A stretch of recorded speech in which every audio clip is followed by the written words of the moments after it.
Greetings, humorous history fans. We are the Goofy Historians, and this is part 3 of the Chinese Jesus Taiping Rebellion series. Today, we're going to sum up the end of the Qing Dynasty and the beginnings of Mao and figure out why the Chinese hate us. Not really. They don't all hate us. Well, some of them do. By this time, the character... They don't trust us. They don't trust us. By this time, the character who we started with, Hong Jesus, is long dead, and we're going to talk about how that happened. But the Qing Dynasty is still somehow in control. And now the Europeans are still involved. The Japanese are getting involved. The Meiji Restoration was going on, which is a fascinating subject. We should do a whole show on that.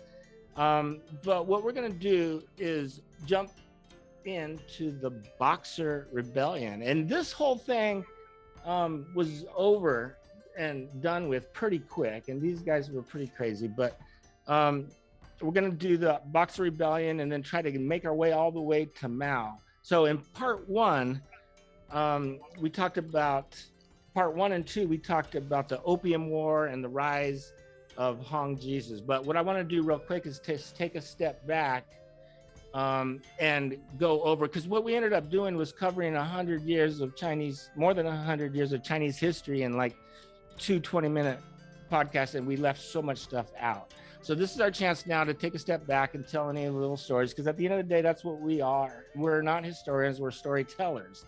So if we have any stories from the first 2, we can do that. And I just wanted to say it was so cool. You know, we talked about pirates and stuff, and there was all these secret societies. There's one society that you may not have heard of that I'm involved in now, and it's called the Black Tie Society. Black tie. And it's still alive and well, because why wouldn't you want to wear a black tie? But seriously, I wanted to compare the whole thing to the Munster Rebellion, which happened in 1534 to 1535. But it was just, Munster Rebellion was a much smaller scale, but these religious zealots, you know, were trying to take over the world and wait for the end of days. But what was so cool about that was the way that they died, the way that they tortured the 3 that were left, because that was a fascinating. I've studied torture a lot, not by, I just happened to. And there's so many, we could do a podcast if Google and YouTube would let us about all the different ways that they could torture people. One story real quick is so freaking funny, is that you always heard of breaking on the wheel, but really look into how that happened. They would tie somebody up and they would take a wagon wheel and they would break their bones one at a time. And the people were so into the torture. I wanted to talk about the societies that would go and watch this. And sometimes like the crowd and the person getting tortured would be in unison, and the guy was getting broke on the wheel and he was like singing Bible verses, and then the crowd would sing one and they would go on, and it was just completely nuts.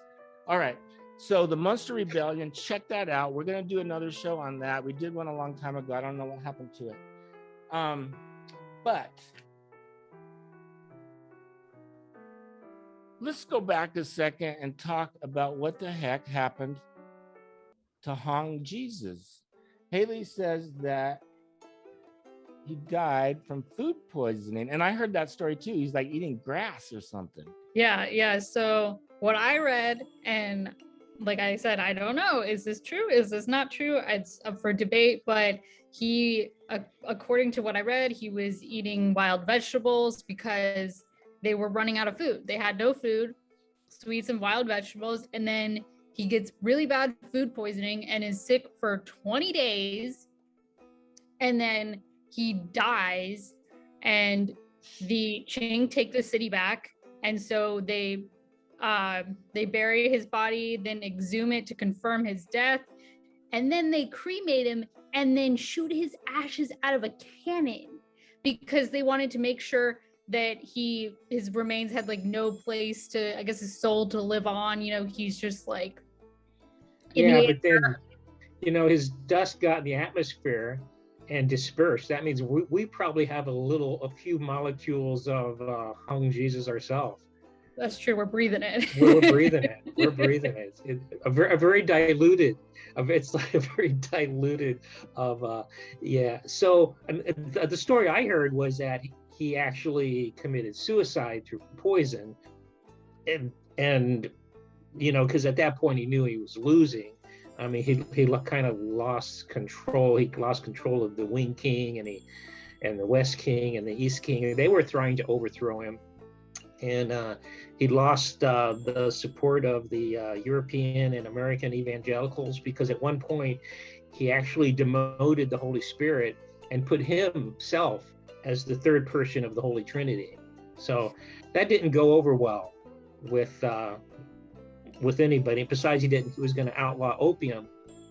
So he pissed off the evangelicals. He had already pissed off the Catholics, and then he pissed off the merchants, right? And the pirates didn't want him anymore. He had a lot of support in the beginning because he was simply anti-Qing, right? And he was somewhat successful in being anti-Qing.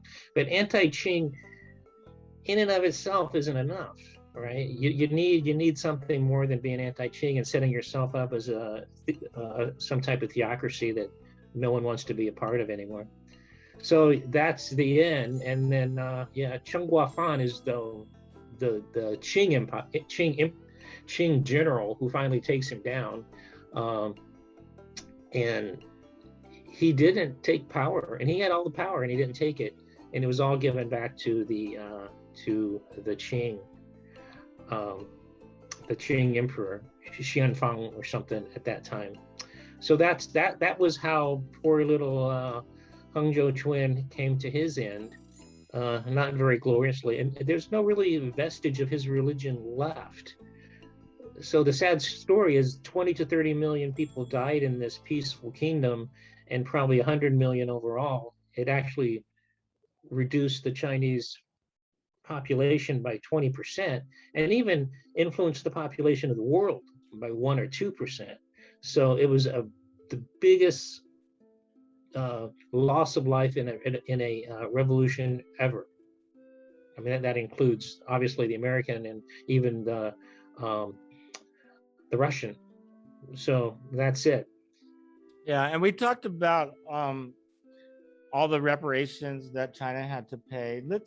Let's move along, because I think that when we get past that, if we can get to where there was the 100 days of reform, because now there was like a new chance. There was that young emperor, but he didn't stay in power very long. He was usurped by the Dowager Empress. Yeah, but he tried. There was going to be all this 100 days of reform, and everything was going to be fine, and then it wasn't. Does anybody know anything about that? Yeah, I think that really was a lost opportunity where they could have had their own Meiji restoration, right? Because at the end of the day, the Europeans were after.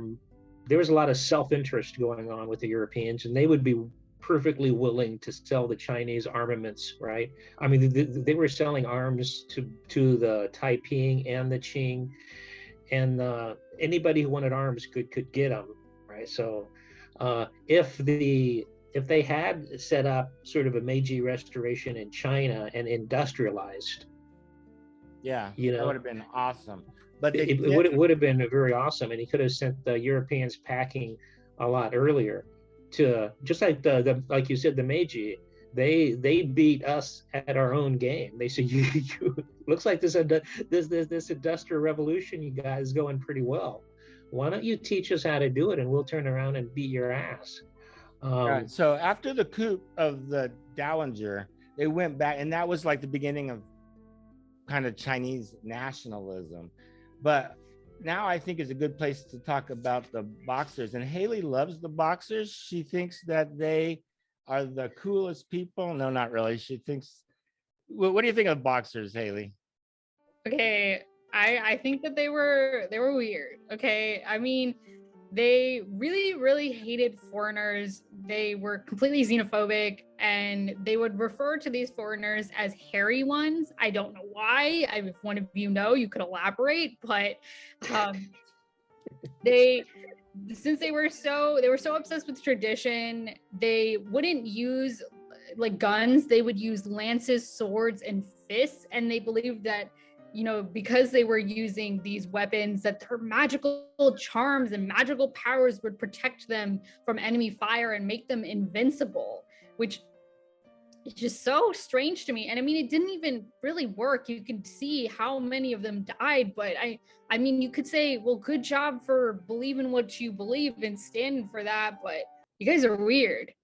Yeah, at the end of the day, your beliefs don't happen that much. But I mean, that the same thing happened at the beginning of World War II with the French and the German, who thought, all we need is to be brave and bold and handsome and wear bright red clothes and charge like Napoleon. It's a esprit de corps.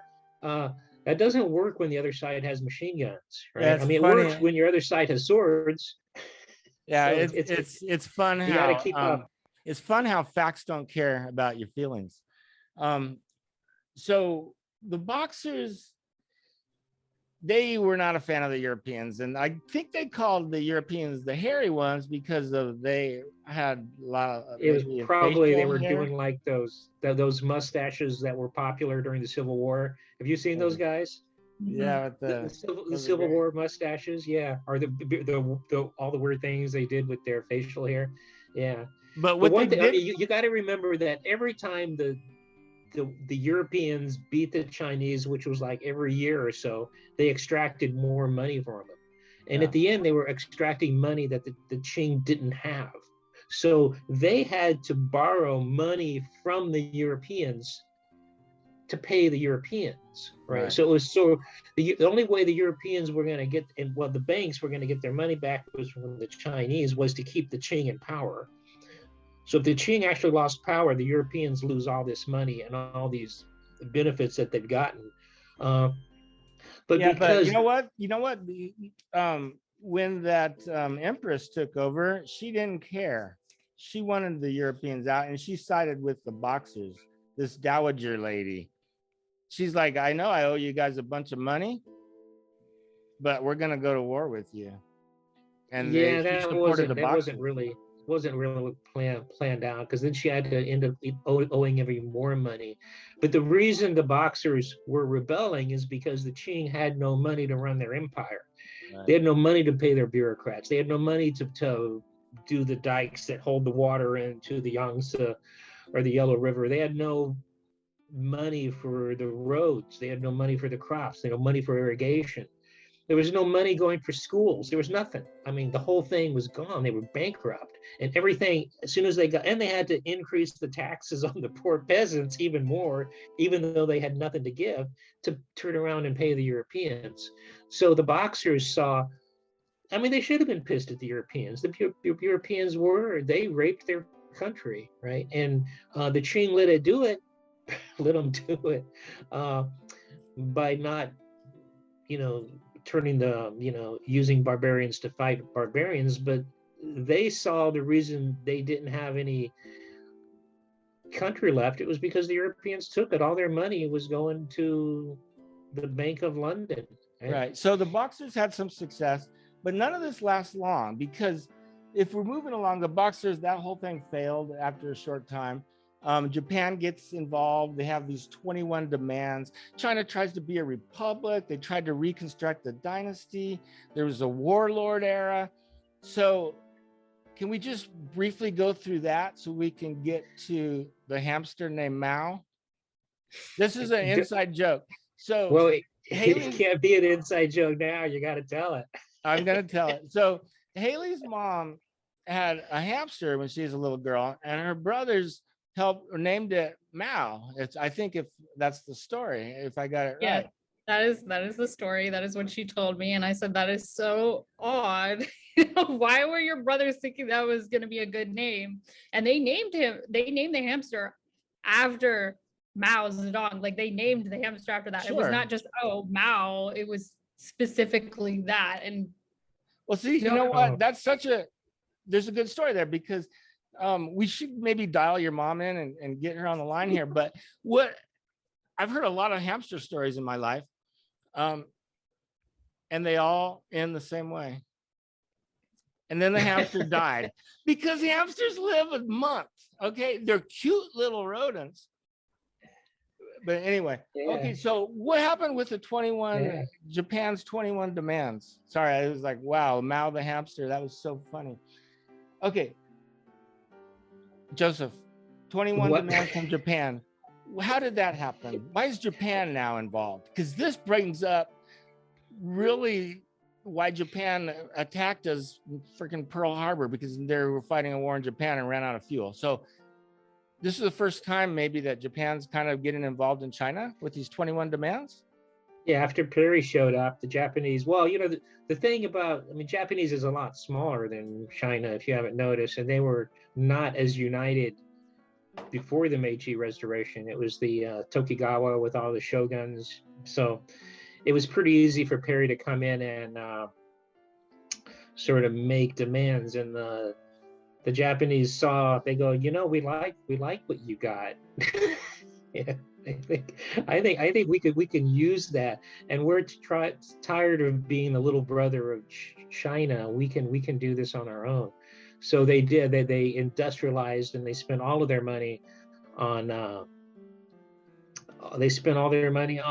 building up their army and their navy. And China couldn't do that because all their money was going to the Europeans, right? And then they made another. So when Japan is an island, right? They wanted to get some land on the mainland, up in Manchuria and on the coast, and so they. But the way I look at it is, Japan was late to the game of imperialism.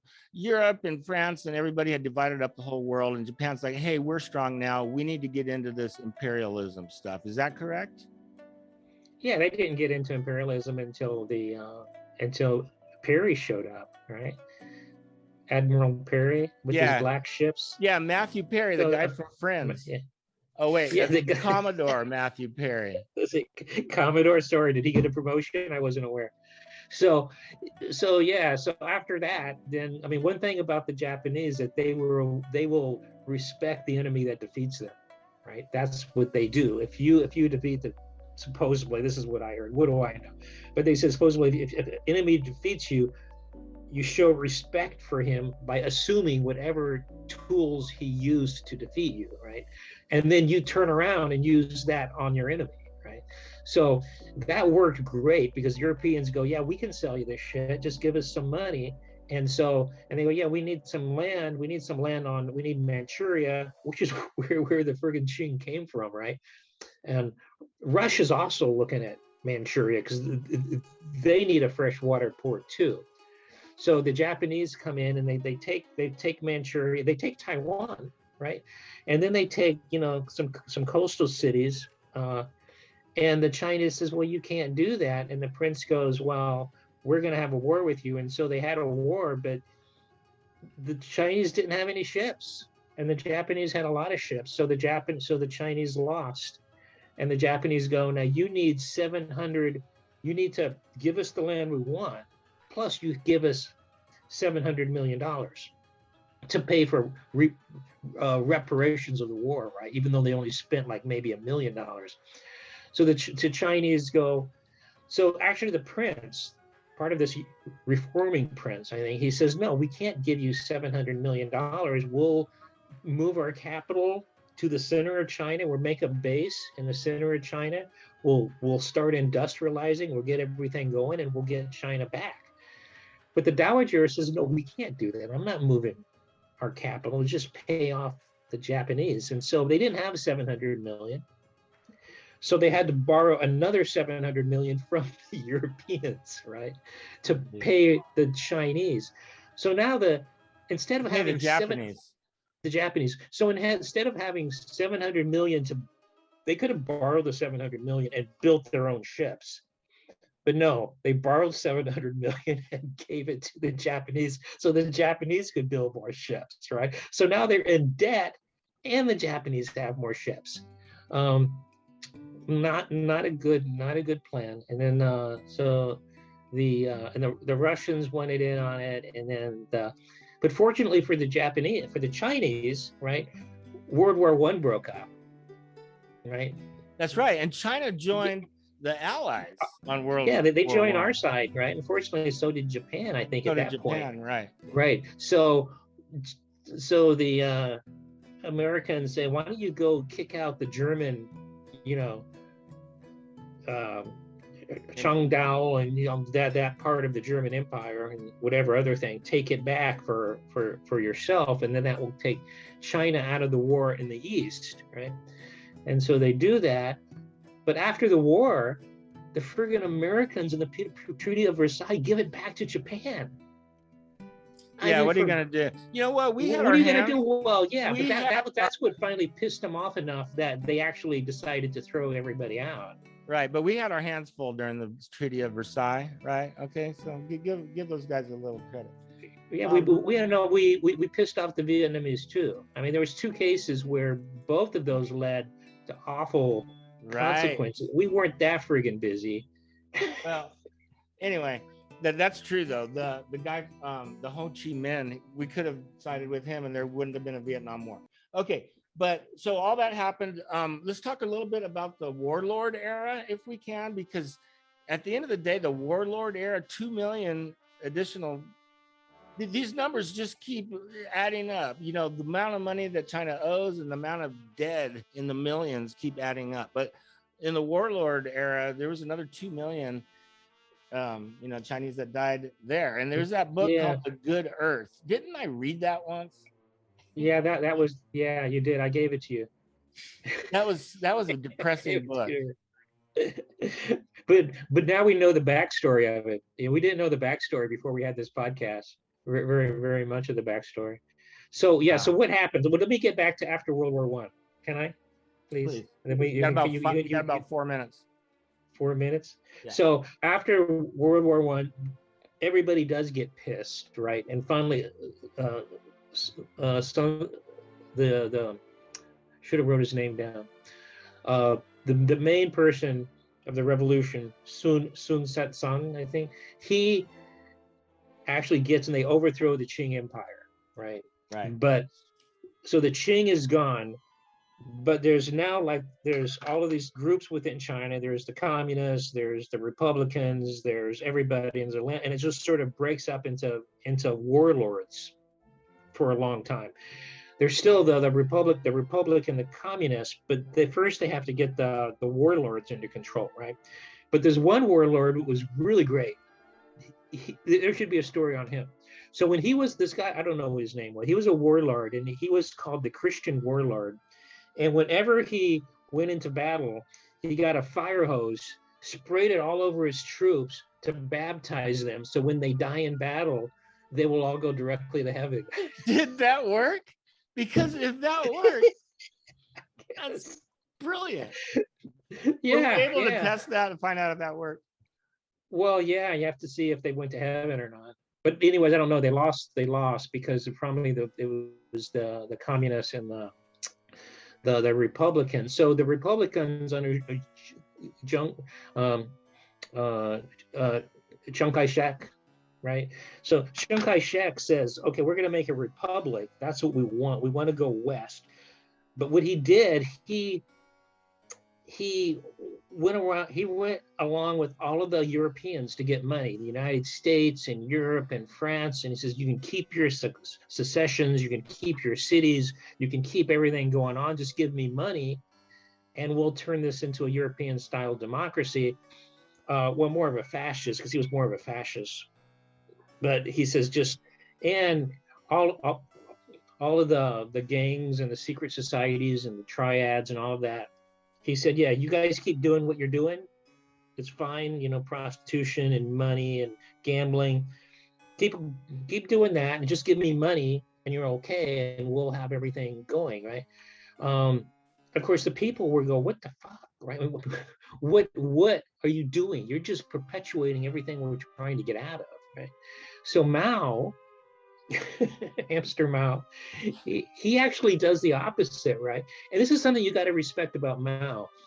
He is still studied in European and United States military academies to today.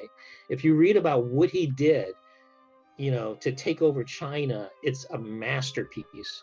How he fought he fought the Republicans, he fought the the Europeans, and he fought the Japanese, and he won, right? He's like a mother who has like 20 kids in their house, and they finally says, everybody out, everybody go home. The Russians are going, can we stay? He goes, no, you too, everybody's gone, right?